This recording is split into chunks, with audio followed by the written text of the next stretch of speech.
Welcome to the Guardrail Podcast, where I don't know anything about anything, but God is definitely doing something, and we're here to talk about it. I'm Rachel. And I'm Fa. All right, let's start from the beginning. Okay. What's been happening to us? All right. Well, let's just say, first off, last year when we went to the Belong Company, well, you didn't go, I went. I went to the Belong Company by myself, and this was in 2021, right? Yeah. No. Yeah, it's not this year. Okay. So last year I went there, and the place is crazy. Clearly God is doing something, and let's just say before I went there, I had absolutely no expectation, and I didn't expect anything good from it. I was just like, well, I'm going because I'm hungry enough to give it a try, but just complacent enough and indifferent to not expect anything from it at all. And that whole conference completely blew up my spirituality. Just every sermon, everything they said just completely it had something in it that challenged me and woke me up out of my spiritual slumber. Prior to that, I don't know when I went to sleep spiritually, but at some point I went to sleep spiritually, and it wasn't until that conference that God got my attention and I woke up. And it really was a matter of indifference that I've had.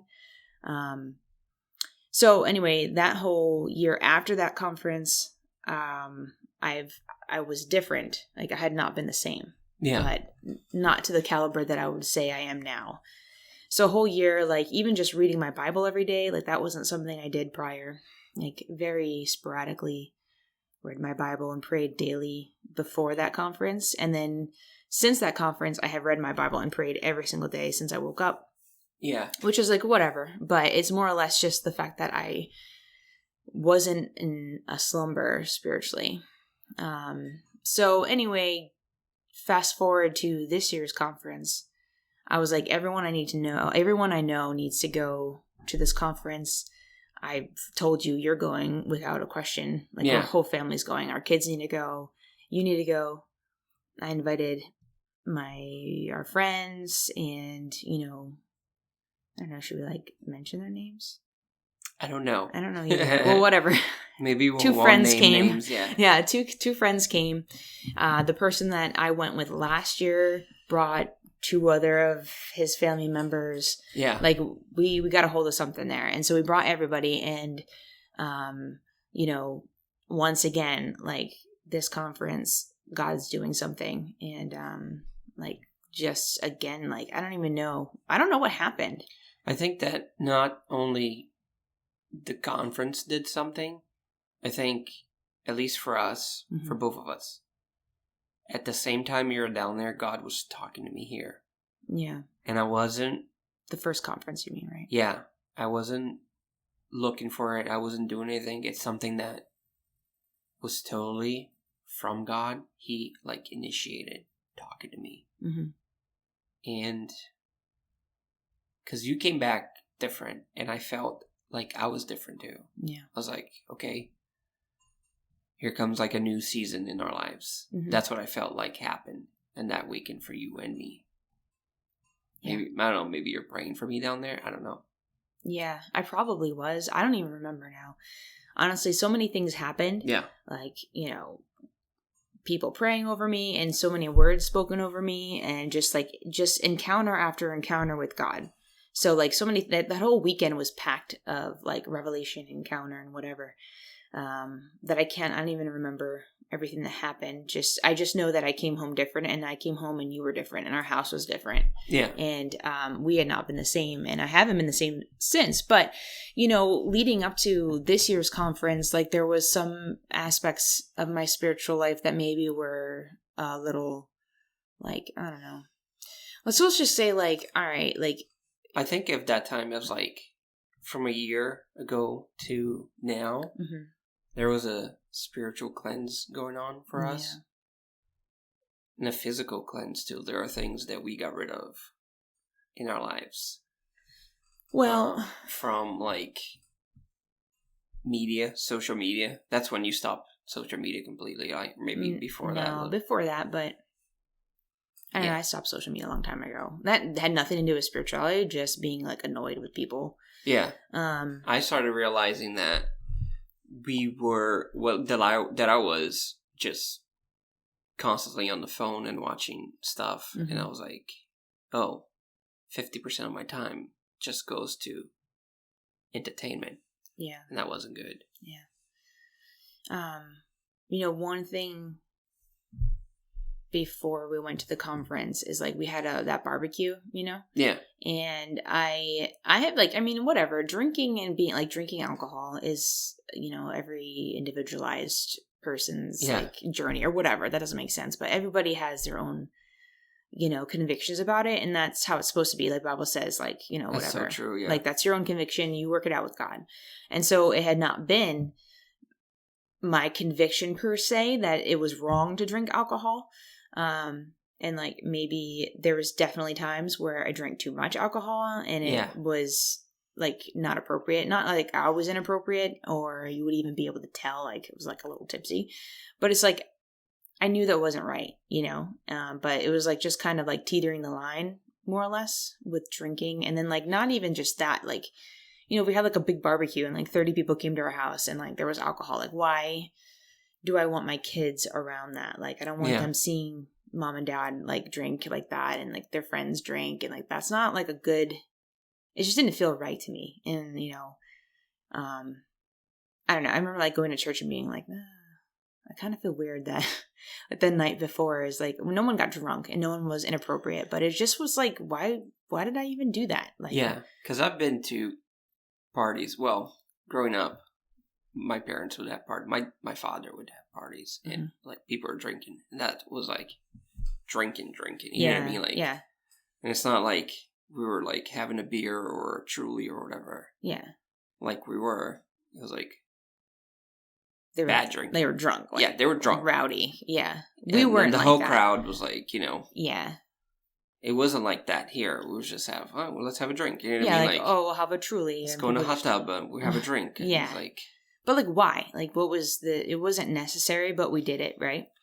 But I don't know. And it's, like I said, the point I'm making is like that night, like even in the middle of that, I was like, there's a point where I like brought out some whiskey and I was like, let's do some shots, with my friends. And I'm kind of last year. No, this was this year. Okay. This year, like in the summer when we had a party. Okay. That makes sense. And I was like, even while I was doing this, I was like getting a check in my spirit. I'm like, why am I doing this? Like I'm not going to get drunk because I know I'm not supposed to. And it wasn't going to get me drunk. So, and like, this just looks bad. This just looks like a kind of like a bad witness in a way. Yeah. I don't know. I just didn't feel good about it, but I did it. And then like, I remember going to church the next day being like, what was the point of that? Is that really what I want my kids to remember of mom and dad and their friends? Like, is that what I want to have in my house? And like, not even just that, like, what happens when our kids are teenagers and like there's alcohol in the house? Like, are we going to have to be like locking up our liquor because you know how kids are, Yeah, 100%. Like, I don't even want that, But it's like you still do it. And we still had Trulies. We still had like whatever. Yeah. Even though I kind of started to feel like maybe God was trying to tell me something here with this. Like maybe it's not the best thing for me. Yeah. But I still went along with it and whatever. So we went to this conference and like immediately at the conference, I was like, I can't be doing this anymore. I can't have like 1 foot in the door and 1 foot like, like 1 foot in the world and 1 foot like in holiness or sanctification or whatever. Like it just wasn't right for me. I don't know if that makes sense what I'm trying to say. It makes sense. But anyway, so at this conference, I don't know. There's just so much. You can't really break it all down. It's like when you step into God's presence, you're not the same. And there is so much of God's presence that like it's impossible to not be changed by his presence. And that's exactly what happened, at least to me. It's like so many things. I was thinking about that today too. When I was driving to get tacos, I was like, what was about the Belonging Company that changed us so much? Because we were down there and I've been to other conferences where people minister to you a lot. Mm-hmm. It wasn't like that there. Yeah. You were just in an amazing presence of God. Yeah. And you could tell that the people that were leading were like putting down some crazy sacrifice. Mm-hmm. You know what I mean? Like, whether they pray a lot, they fast a lot, or, you know, Mm-hmm. they just set their lives aside for God. Yeah. And I know that God honors that. Yeah. So his presence was there like I haven't felt before. Yeah. Or since, because, you know, it's just, I'm not at that level. You know what I mean? Like when I worship, like God doesn't show up like that. Mm-hmm. But, you know, I still feel his presence strongly after that. And I know that just by being there, we were convicted of a lot of things. And then you taste it, Mm-hmm. right? And you taste it. And for me, it was like, oh, wow, I felt this before. You know what I mean? Like I felt like this before. But my problem was I didn't know that had stopped. You know what I mean? Like, but of course, if I had thought about it, I didn't feel the same as I did like maybe 12, 15 years ago. You know what I mean? Mm-hmm. But I didn't. And it took me being back in a place like that to realize that like I'm so far off, I might as well not be Christian. You know what I mean? Like, yeah. Because the way I measure that is like you're either in God's presence and you give 100% or you don't. Because 99% is the same as like 0 Yeah. to me. You know what I mean? Like you need to just give everything. Yeah. You need to just chase his presence and stuff. So that's crazy. All right. After the conference, what happened when we came home? I don't know. So it's like you're living off like a Holy Spirit high or something. At least Yeah. I was like for a good week or so. That was a good 2 weeks for me. I'm like, yeah. oh, I'm just It's so yeah. wrecked. Yeah. Where you're just like you're re-listening to all the sermons and whatever. Yeah. You know, trying to get as much of that conference as you can. But I don't even know. And there's the thing, like we came home and we like took out that night when we got back to the house. We like gathered up all of our booze and all the You did Trulies. that. I did it, whatever. But I was like, I'm making a point here. Like God's telling me it's time to clean it up, you know? Yeah. And like, this is the thing, like what I went away from that conference was like, I want my home to be a home, not only to us, but the Holy Spirit. Yeah. I want our home to be a home for God's presence. And so Yes. like whatever doesn't line up with God's word and God's spirit, I'm getting rid of in this house, like right now.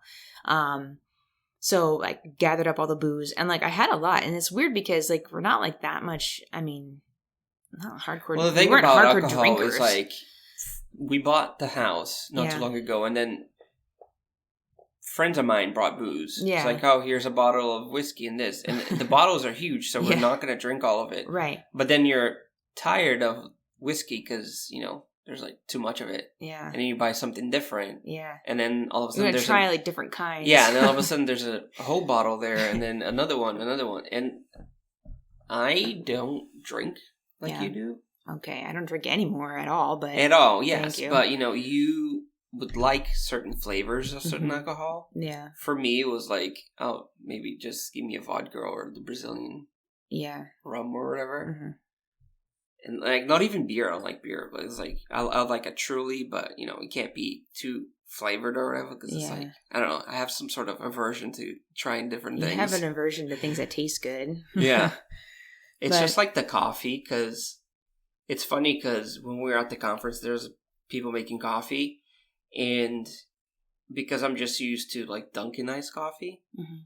it was like, oh, we're going to order some coffee here, but I never know what to order. But I always know that you order like the best. Whatever we're at, like at a new place or whatever, you always order the Mhm. better dish or the better drink or whatever. Yeah. So it was just like, just get me where you're getting. And I remember you got the toasted coconut, hmm right? So I drank that and I'm like, toasted coconut, it's freaking amazing. Yeah. So the next day you're like, I want to try something different. And I'm like, no, I want the toasted coconut. And that's how I am. Like, Yeah. I'm introduced to something new and I like it, and then I don't change. Yeah. I just want that all the time. Yeah, no. So, I like change. You like changing your toothpaste flavor. Yeah, and I want to taste all the flavors. I just want, I don't know, the white one that burns your mouth. Boring. Yeah, no. Maybe the mint one, but I don't know. Yeah, well. So we came home and we got rid of all of that. Yeah, like I dumped it all out, and like I felt God's presence. I was doing that. Like, yeah. It was like, okay, this is right. We're doing the right thing here. Yeah, I knew you were doing something good. Yeah. I was like, this is good. Yeah. And not just that, like, so I got rid of, you were mentioning about like wasting your time on social media and whatever, but like I had the YouTube, I didn't have TikTok, but you know, it's like the same. You it's might like, as well. Yeah. The YouTube shorts or whatever. I would just scroll through those things, like on a daily, every moment I could basis, like, you know, just a time waster. And the thing is with that is like, you know, okay, like it's not wrong to look at that crap, but like, it's not. you don't have control over what you're seeing. So like you scroll and then something inappropriate comes up, or something that you should know about, or something that like, you know, disturbs your spirit or something. You don't have control of what shows up. And so it doesn't matter, because it wasn't like I wanted to devote all of my time and energy to getting to know God. Like I just like, this is the thing, you come out of this conference and then for me, I'm afraid that I'm just going to fall back into complacency again, or like fall back into my slumber again. I just like actively, like constantly begging God almost, be like, please don't let me go back. Please don't let me go back to how I was in August, you know, before this. The conference was in September, you know what I mean? So it's like, whatever I can do that gets rid of anything that might jeopardize like, my spiritual like fire or fervor, you know? Yeah. Like I want to get rid of it. Anything that's going to take my time or my distractions or be a distraction, I mean. I want to get rid of it because I could just, I'm in this, like I'm 100% in this now, you know? And so I think that's the key that kind of starts all of what's happening with us now. Like that was the key anyway. I definitely feel like God did set this up for us, and now we're walking a path of like cleansing everything. Yeah. Spiritually, physically, you know? Yeah. But the thing about social media for me was, even before the conference, I was praying because we always wanted more of God. It's not like we went to this conference and we discovered how awesome God is. Or right. whatever. Yeah. I mean, we both grew up. Yeah. In Christian homes and have encountered God many times. I didn't really know God's presence was until I moved to the U.S. when I was like 17, and I went to like a really amazing church. But the social media thing for me was, I was praying, and I just remember the Holy Spirit saying, you gotta stop scrolling. It's like, you gotta stop scrolling. Because you sit on your phone and you scroll. And one of the things, too, that I wouldn't say lead me to scrolling is like the girls kind of take over the television. So what else do you have in your hand? Like you have your phone. So you go on your phone a lot. You know what I mean? And then after they go to bed, maybe you watch a show or whatever. But I don't know. I think the way social media is designed is it's designed to mess with your emotions, whether it's to make you laugh, you know, because the shorts you were saying, they're really quick and they like usually make you laugh. Or you are on Facebook and, you know, just news pop up all the time, like political stuff that just makes you angry. So it's always messing with your emotions. Yeah. And I think that is like that's a big deal. You know what I mean? Like it could completely ruin your day. It could like distract you from other things. You know what I mean? Right. Where to the point you completely focus on like bad things all the time, and then you start to become depressed or whatever. Right. Not that was my case, but I think that's how it works for some people. I just didn't like how I felt when I was like on social media all the time. Yeah. I still am. Like, I'm not like I didn't get rid of it. Like, I watch YouTube sometimes at work. You know, there's stuff that I follow. A lot of stuff is like sports, Formula 1, whatever, you know? But I definitely just don't go on Instagram and scroll constantly like I used to before. Yeah. I'm on there to see what my friends are posting, what my family's posting. But that's it for me. Mm-hmm. Yeah.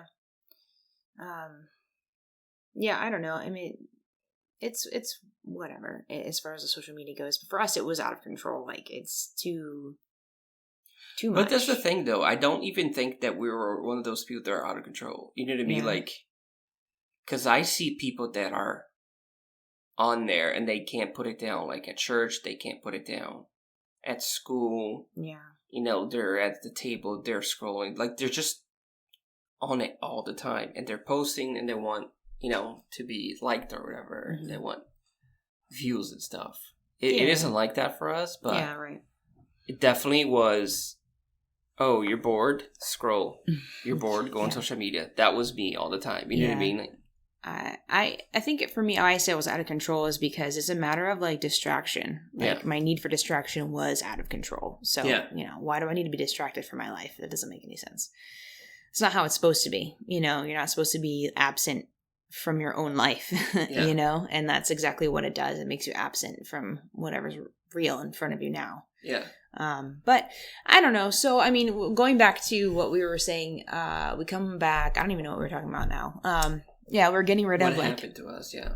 So I feel like God was kind of like taking us through a sanctification process. He's still doing that, but like I can't watch, and I have yet to really watch. I mean, I'm not going to watch TV. I don't want to. I have no desire to like get into anything, you know, on TV. I couldn't watch shows like weeks after I like watched a movie once with you, and I felt like even that was like, why? This is horrible. Yeah. Like now I'm very guarded in what I watch, if I do watch anything, because I don't want anything in. I don't want to suck anything in that is not. I can't watch anything new. I can't. I look at the rating and I'm like, oh, you know. I'd be really careful about what I take in. Yeah, even like what people send me on private message or whatever. Yeah. And it's like something that's going to bother me, you know what I mean? I was like, oh, I don't want to see stuff. Yeah. You know what I mean? Like, I don't want to.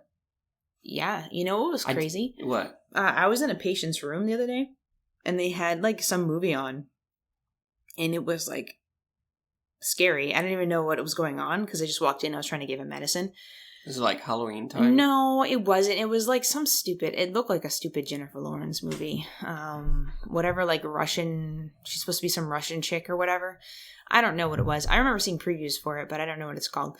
Anyway, she's like in it, and like you could tell like things are not good. Like bad things are going to happen soon, you know? And like, she like goes in this guy's hotel room, and it was like, I have like no control over what this guy's watching in his room. Yeah. But like, I could tell that like something violent and like,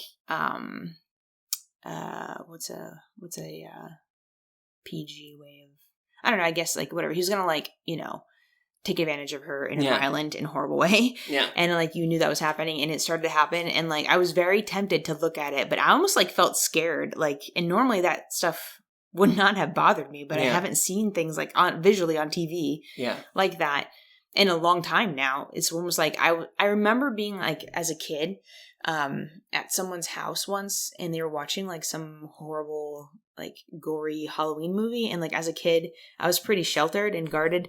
I didn't watch that stuff. And I remember like I was to have like a sleepover or something. And everyone was in the living room watching this, and like I couldn't go in there because it was like terrifying. And I remember the feeling I had was exactly the same as what I had in this patient's room with this scene happen. Yeah, exactly. And I was like, oh, don't look at it. You don't want to see it. It's disturbing. Like the sounds of it disturbed my spirit alone. Like, yeah. And I was like, thank God. Like something like that, like 4 months ago, probably wouldn't have bothered me. And now it's like, oh, that's not for me to watch. I shouldn't be looking at that, you know, like get out of this room, you know, I don't even want to hear it, you know?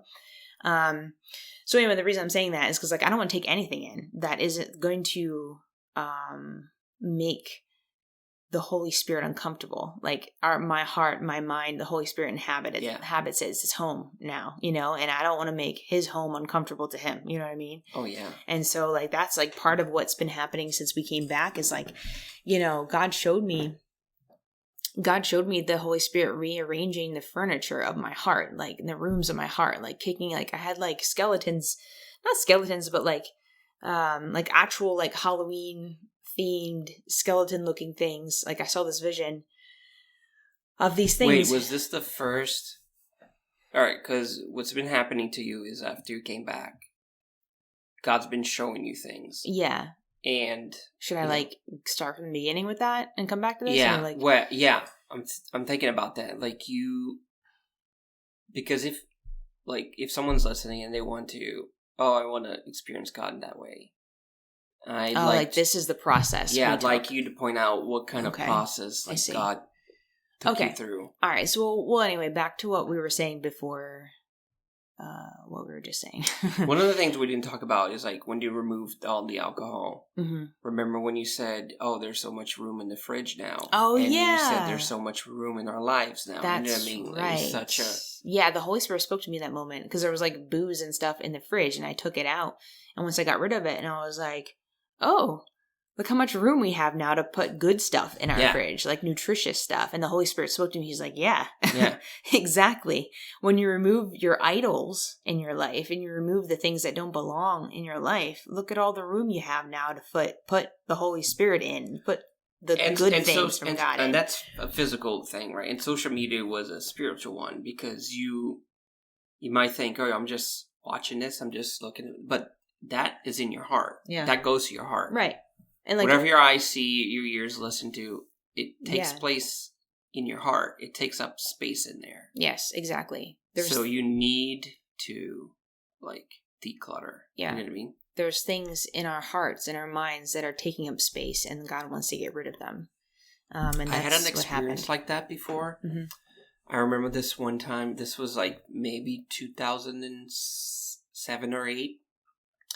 I remember our old pastor,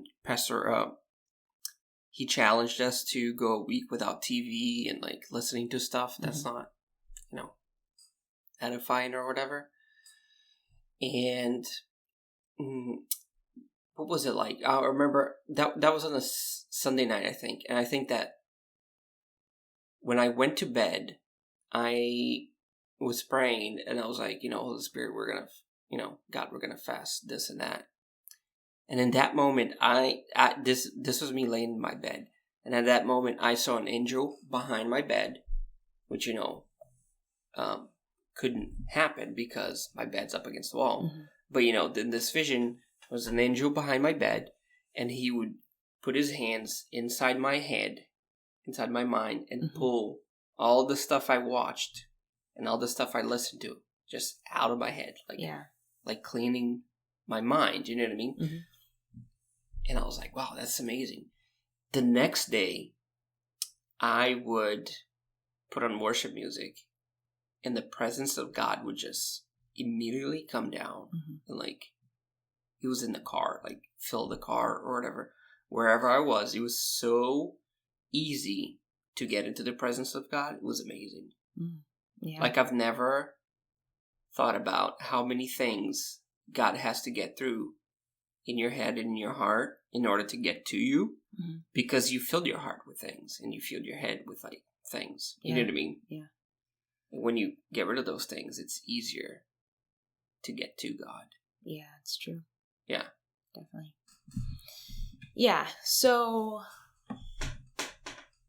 with that whole process happening, so, coming home, normally my nights before the conference, what it would have looked like. So like I work at night, and the nights that I have to go, the night I have off before I have to go back to work, I stay up really late, so that I can just sleep in, and then I don't have to take a nap in the afternoon. I just go to work. And so I normally would like watch TV or be on my phone or whatever, right? But instead it's like I couldn't do that anymore. Now I need to be in God's presence again. Yeah. So like worshiping or like praying or whatever. And it's funny because now it's much more comfortable and easy to just spend time with God. And it's like, I want to. That's what I crave, like, all the time now. Yeah. But in the beginning, it was uncomfortable. It was almost like, okay, this is a sacrifice for me. I'd rather do something else. I don't feel like I'd rather do anything else now. Yeah. But I did then. And so I remember praying and worshiping. And I don't know. I feel like there's so many layers to this. Maybe I should go back. Because at the conference, there was a sermon that really challenged me it was a sermon about Lazarus at the gate, you know, that sermon, I don't know what her name was, Stephanie something. Yeah. She preached about, you know, the story of Lazarus, the crippled, paralyzed man that was out the gate of the rich man. I don't know where it is. It's a parable. And this rich man would pass by Lazarus at the gate of his home and just, like, ignore him and whatever. And, like, Lazarus would call out for him, like, you know, for anything. You know, like, help me, crumbs. I just want the crumbs that your dogs, like, don't even want, you know? Like, just give me something. And the rich man didn't, like, you know, give him anything. He just kind of ignored him. And it doesn't say that the rich man was, like, there was anything wrong with him. Like, he was, like, a bad man or cruel. But it doesn't say that there was anything wrong with him being rich. He just ignored Lazarus, who was at his gate. Anyway, so Lazarus and the rich man both die. And the rich man ends up in hell.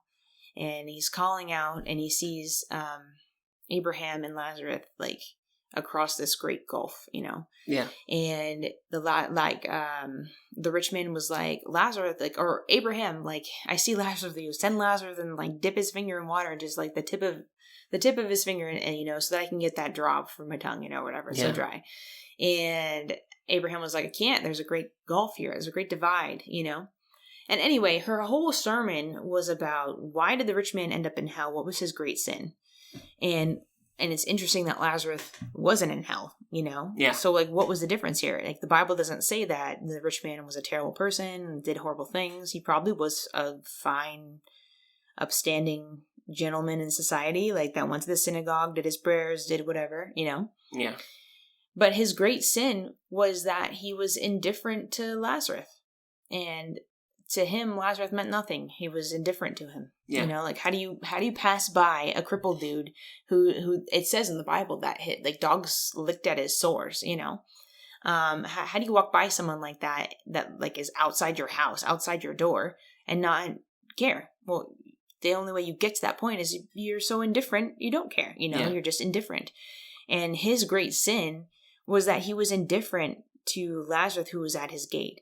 And the whole point of her sermon is like, you know, the things that we think are really great in this world and the things that matter to God the most sometimes are the things that matter to God the least. Yeah. The things that we think don't matter at all, the people that don't matter in our lives, God's put there so that we can minister to them and we can make a difference in their lives. Like, that's the great thing that God is calling from us, the things that we think are the least.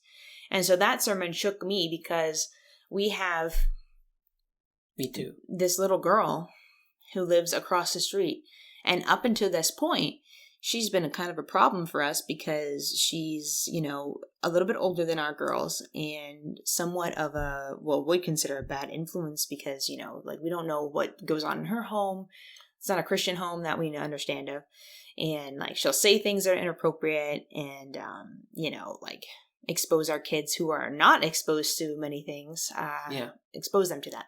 And, like our daughter Lily was like, oh, you know, this girl told me she's trans, and this is like Lily's 8. Like, how does she know what trans is? Like, why does she know? And this other girl's like 10. Why does she know? You know, but so, like, immediately we're like, oh my God, like, we're afraid of this girl. Like, we want to get her away from us. Immediately we're like, okay, we need to limit their time together. Like, if any time at all, it has to be supervised, and she can't come over here. You know, basically we're trying to pull away, make sure that she's, like, not a threat anymore. We're, like, terrified of this little girl, basically, because of what the harm she could do to our children, right? True. Meanwhile, this little girl is clearly lonely. And, you know, the fact that she even wants to hang out with girls that are much younger than she is, you know, says a lot. And she's, like, always over here and, like, always around. And, like, her mom, like, lets her, it's like one of, like, I feel like we're in the 1950s again, where it's like, they just send your kids out and like you don't know where they Yeah. are until like nightfall. Like that's kind of that's the parenting vibe I get. That's how it over there. rolls in the Yeah, neighborhood. kind of.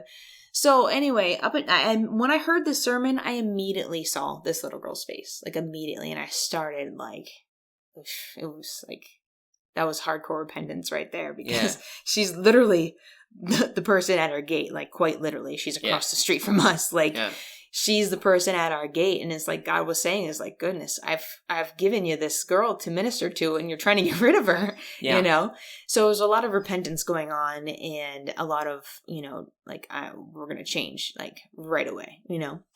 I like how you, because I saw those things too, like people at our gate, and, you know, how we're just neglecting people. Yeah. But one thing that I have to give to you is that you took action on everything right away. Yeah. You're like, let's do this. Let's do that. Yeah. And usually when people are like, let's do this and that, they put a date and it's like, oh, let's do it in a month or so from now or whatever. But you're like, let's do it now. Let's do it now. You know what I mean? Like, yeah. Why wait? I'm like I was like legitimately terrified. I'm like, oh my God, if I die tomorrow, am I going to hell because I neglected to do the things God told me to do? Exactly. You know, it's like, I don't have time to wait. We don't have time to waste, you know? My biggest, even before this, it's not a fear anymore, but one of my biggest fears was to get to heaven and then God is like, you didn't do anything I asked you to do. You know what I mean? Yeah. You didn't reach the people that I, put in your life or whatever. Because for some reason we always think of like, God calls us and he wants to do a ministry or whatever. But we think that we're going to leave where we are, we're going to meet the strangers, and we're going to minister to those people. Yeah, yeah. But it's not that way. God wants you to minister to the people you love. Yeah. And the people that are around you. People that you're with. Because that's why you're here. Right. That's why you're where you are. Yeah. To reach those people. Yep. I'm almost convinced that, like, we think of ministry as like, oh, you're in the church and you minister to a bunch of people at once, like these big churches, and like, oh, you see these evangelists that are like, they have like auditorium full of like people, basically. It's like, I'm convinced that's not really ministry at all. That's the point. I don't even know what that is. We made that into a job. Yeah, it's like where people go in and they turn on the Christian thing, and they'll preach and they'll, even do great things, because God's not going to waste that opportunity. He'll still work on some people. But as soon as that is done, they clock out, and there's no loving anybody else. Yeah. There was never any loving to be, Right. I don't know. But I don't blame anybody, because they could be blind like we were blind. Yeah. You know what I mean? Yeah. It's not. Yeah. You're not malicious in being like, oh, I'm going to minister to these church, and then once it's done, I'm going to, lock myself in my house, and whoever's at my gate, forget about them. You know what I mean? Like, we're blind. Yeah. We are blind. Yeah.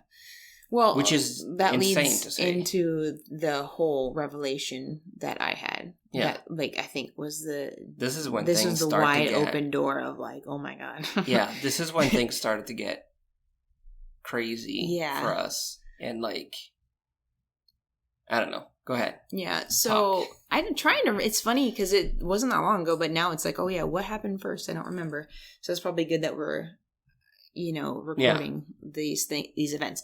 But anyway, so, all right. I think the Emily thing happened first. So I'm like, all right.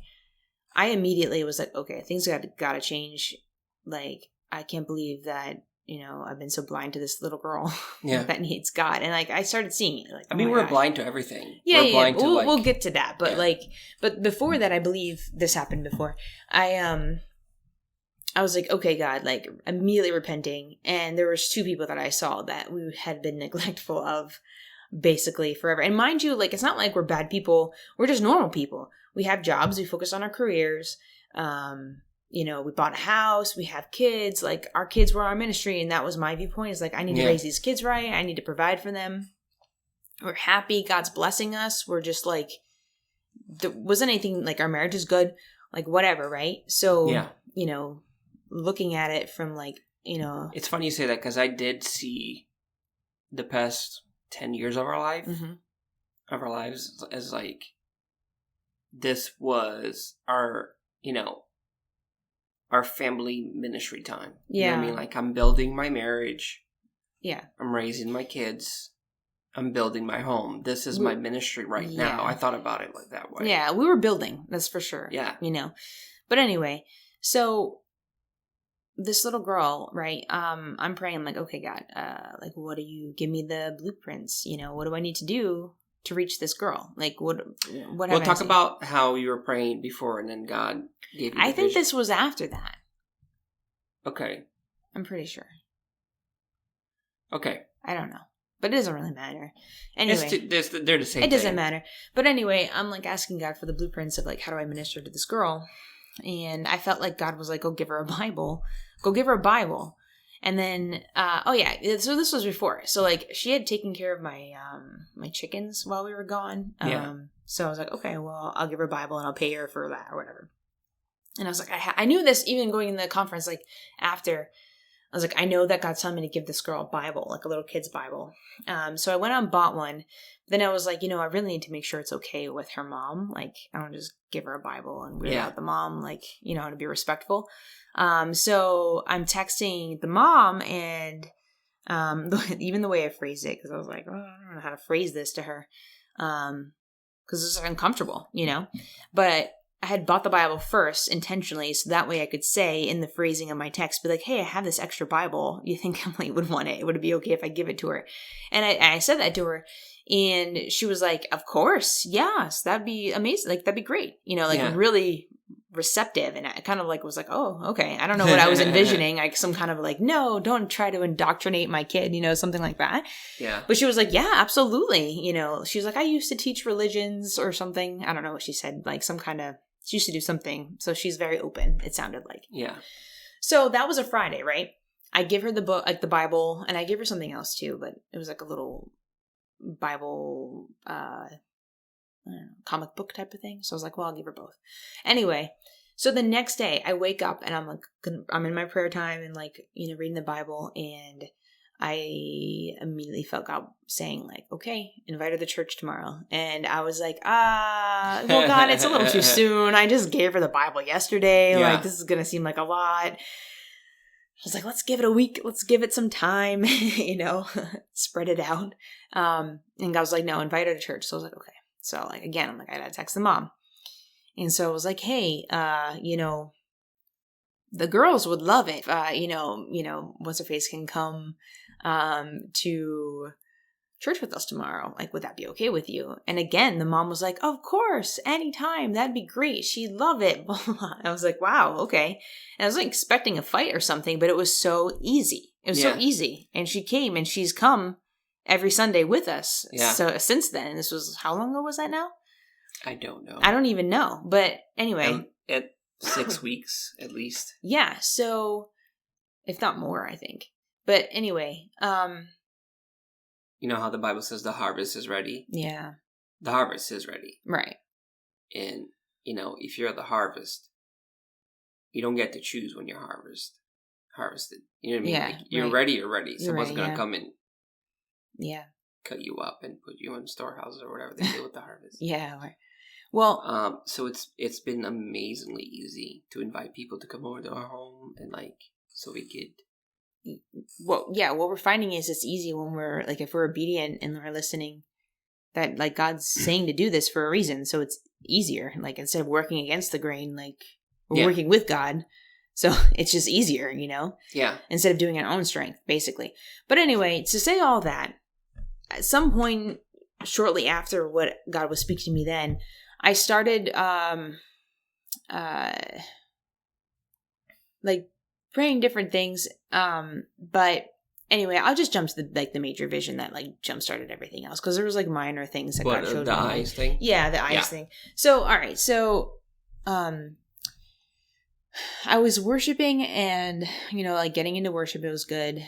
And I started to see my face and my eyes with like blind eyes. Like my eyeballs were like all jacked up. Like white? No, they weren't white. They were like cross-eyed and like up, like, I don't know.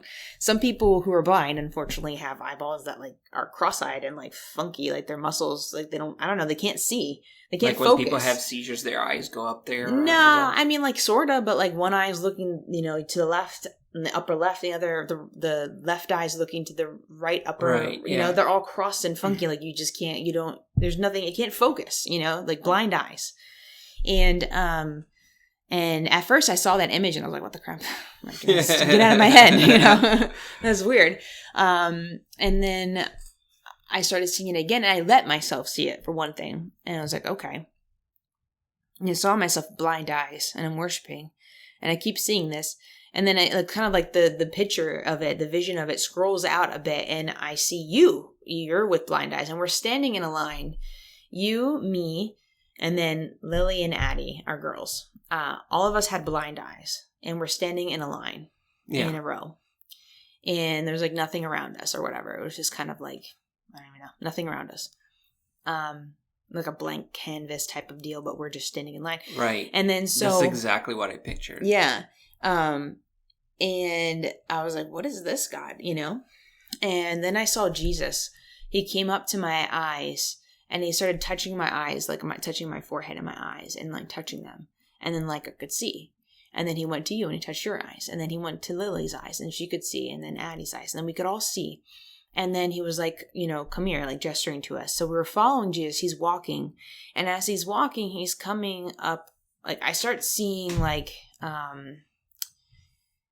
these wide field, like really pretty fields, like a harvest field, type of thing. In a village, like the people were in this village. And like that really didn't have anything to do with the vision so much as he brought us up to this cabinet, like a storage cabinet, basically.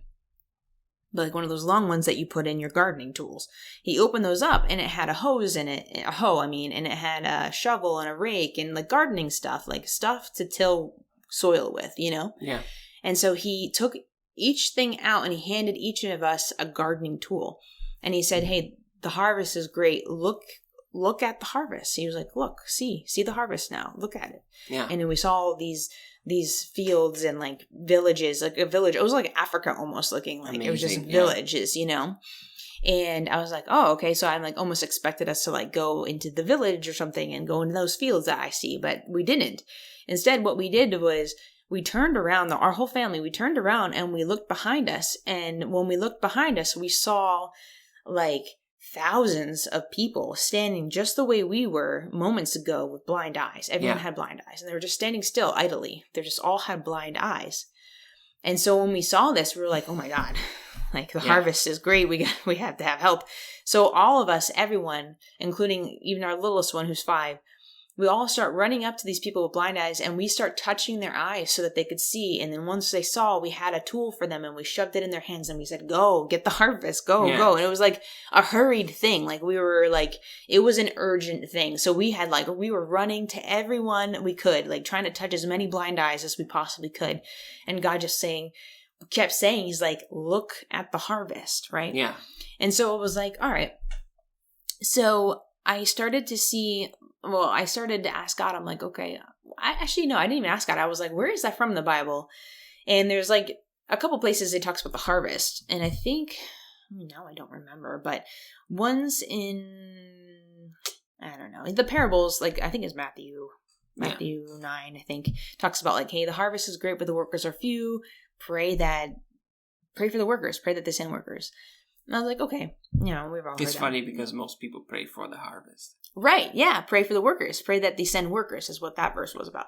But that one didn't really resonate with me as much. I'm like, I know they talk about harvest. So I like in my little, like behind the Bible where all like the keywords are and you're like, what other times are they mentioning harvest? So then in John 4, it mentions the harvest. And actually, that just so happens to be like one of my favorite stories of the Bible. It's not even a parable. It's like a thing that happened. And John 4 is the story of the Samaritan woman at the well. I love that story. Yeah. And I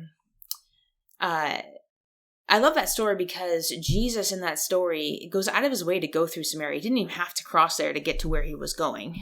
He actually went the long way around. So, and like the Jews like hated the Samaritans because like they basically regarded them as like dirty river rats, basically, or whatever. You know what I mean? Like, they were nothing to them, garbage people.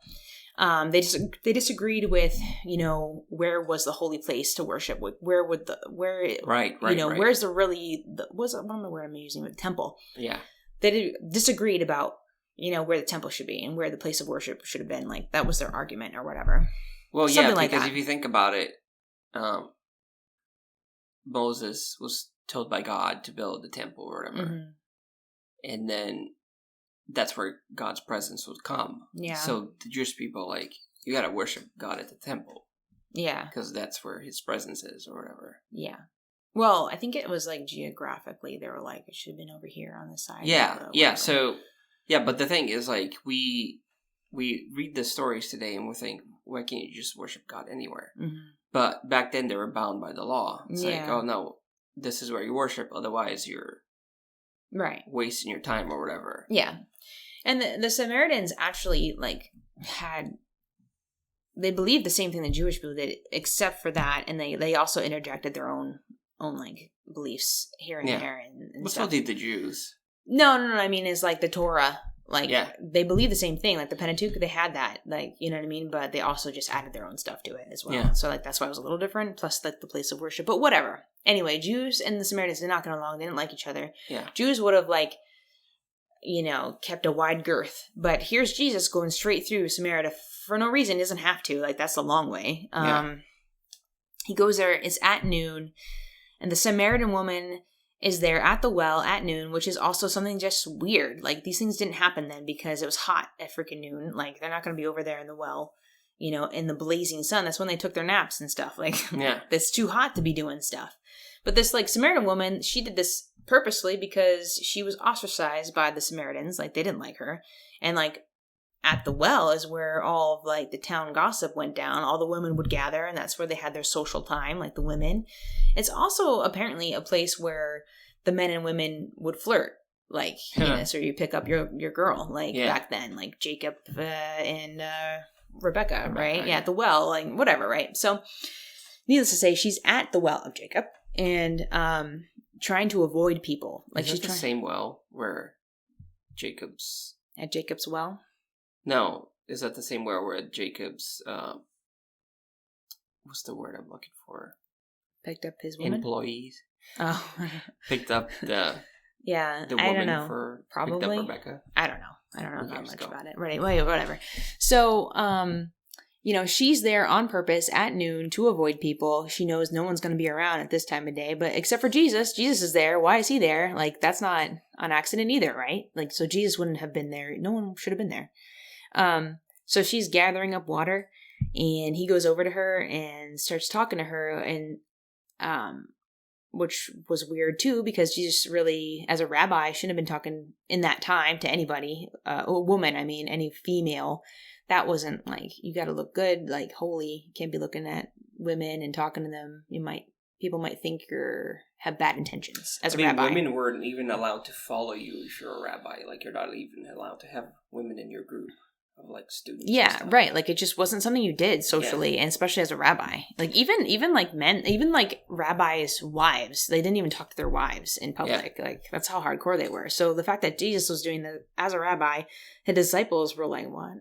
What's going on, So anyway, he's talking to her, and he's like, oh, and I should note too that, people think that she was a prostitute, and that may not be the actual case. Like, people always, I don't like it because, like, I want to stick up for the Samaritan woman. She's like my gal, Like, no, I don't think scholars don't agree that she's a prostitute. Just because Jesus was like, oh, are you married or whatever he says to her, like, you have your husband, are you with your husband or whatever? And she's like, no, like, she's not living with her husband. And he was talking about how she had, like, 5 other husbands. Well, it's likely that she was not a prostitute, just had 5 men that she was with. She really did have 5 husbands. Yeah, she's been divorced. Yeah. And the guy she's with now, she's cheating on with somebody else. I don't know. That's from The Chosen. No, yeah, I don't know if that's true, but whatever. Yeah, because people go straight to she was. Yeah, she's like, oh, she's. No, it could have been that she just has bad relationships, and then, no, I think what it was. I was listening to some scholar talk about it once. Is like likely what was the problem is that she was probably barren. Yeah, and she couldn't have children. And the Samaritans, like the Jewish people, could divorce based off of certain things. And if, one was that your woman can't give you babies, like get rid of her. And that's what happened to her. She probably was very beautiful and very, men wanted her, Yeah. And she probably thought Jesus was flirting with her because, like I said, that's what they did at the well. Like men came up to her and were like, yo. So when he asked, where's your husband? You know what I mean? She's probably like, oh, I don't have one. Are you looking? But he shut that down right away. But yeah, so it's likely that she was divorced because she was barren. And then Samaritans knew there was something wrong with her. Like everyone kept divorcing her. So they ostracized her, Yeah. They wouldn't want anything to do with that, barren witch woman, who knows? But anyway, so to say all that, Jesus is talking to her. He witnesses to her. He calls it out, and she gets like radically like, you're the Messiah. I am like your follower now, Yeah. And she gets all crazy excited, like she's been set free. She runs back to the village and she freaking shares the news of God with the village, and the whole village is saved because of this woman's testimony. And the disciples are like, Messiah, like, what's going on, guy? Like, this is weird. What's happening, And he was like, he literally says to them, look at the harvest. Yeah. Look at the harvest. He's like, the harvest, you're going to reap this harvest that you didn't even sow into. He's like, I sowed into it and she sowed into it. You didn't, but you're going to reap it in eternity. You know what I mean? And so like the fact that it says even there is just like, just look and see the harvest so you can reap it, Yeah. So that resonated with me. And like God was telling us, like, open your eyes and look at the harvest, There's a lot around us, but we're all blind. We can't see it. We can't reap what we don't see. And so from the disciples were blind to it. Yeah, exactly. And it's like, you could say that the woman at the well would be like a person at the gate. It's like they would have nothing to do with her. But look, like if you see her and you actually see, then the harvest is actually being reaped. Like then people are getting saved. Then we're doing what we're called to do on this earth. Yeah. But we have to not be blind anymore. And so that was a point where we were like, where our lives changed. Like we are not blind. We're not blind anymore. Yeah. We were blind. We're not anymore. And I'm going to tell you something. We see a lot of stuff now. That's for the next episode. That's for the next one. It's too much. Yeah, we want to tell what's been happening, even if it's just for our own purposes, because it's just so much on a daily basis that's happening to us that it's crazy. Yeah. It's too good to forget. Because I've had stuff happen to me before, but you don't write it down and you forget. You know what I mean? Like you don't keep track of it. But we'll see how this goes. Yeah. All right.